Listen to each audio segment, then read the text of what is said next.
Boxing as sword kit. Boxing is often called the sweet science. It is a combat sport focused entirely on punch combinations, footwork, and head movement. No kicks, no throws, no weapons, just two people and the fundamentals. The philosophy behind boxing is simple. Hit and don't get hit. A good boxer doesn't just swing harder. They read their opponent's rhythm, control the space between them, and land every shot with purpose. Sword PvP is exactly this one weapon. No shield reliance, no utility. Just your sword, your movement, and your crits. The strafe pattern is the head movement. The crit, jumping and landing a hit at the peak of your fall, is the cross. At the highest level, sword PvP becomes entirely about reading your opponent. Where are they going to step? When will they swing? Can you force a trade where you get the better end? The limitation is also the same as boxing. A boxer against a kickboxer is immediately at a disadvantage. Their skill set doesn't cover what's coming from below. A sword PvP player in almost any other kit loses everything they built their game on.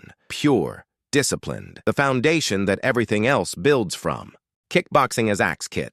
Kickboxing originated in the mid-20th century by combining traditional karate with Western boxing. It is usually considered boxing, with kicks, just like its name suggests. Practitioners keep everything from boxing: the footwork, the combinations, the head movement. But the kick adds a weapon that covers angles punches can't reach. It forces the opponent to defend two entirely different attacks at once. Axe PvP works the same way. You still use the sword for the majority of your damage. Crits, combos, movement. That is the boxing. But the axe disables the shield.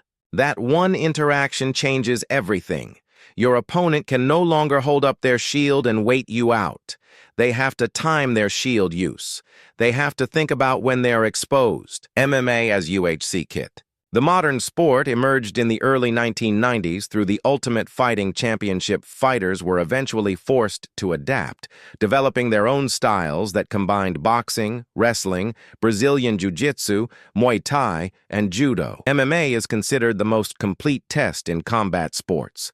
A specialist enters an MMA fight and immediately has a problem. They are the best in the world at one thing. Their opponent knows how to take that one thing away. UHC does the same thing to Minecraft PvP players. Natural regeneration is disabled. You have a sword, an axe, a bow, cobwebs, lava buckets, water buckets, golden apples, and building blocks. None of it is optional.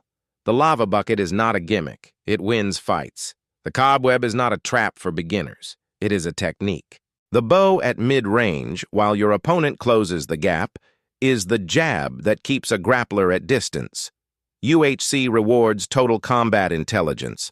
A player with incredible sword mechanics who cannot use a lava bucket will lose to a player with average sword mechanics and perfect utility usage. That is a pure MMA dynamic. Your specialization gets neutralized. Then you need everything else. Every mistake is permanent. There is no recovering health for free. UHC players are not just fighters. They are resource managers who happen to also be fighters.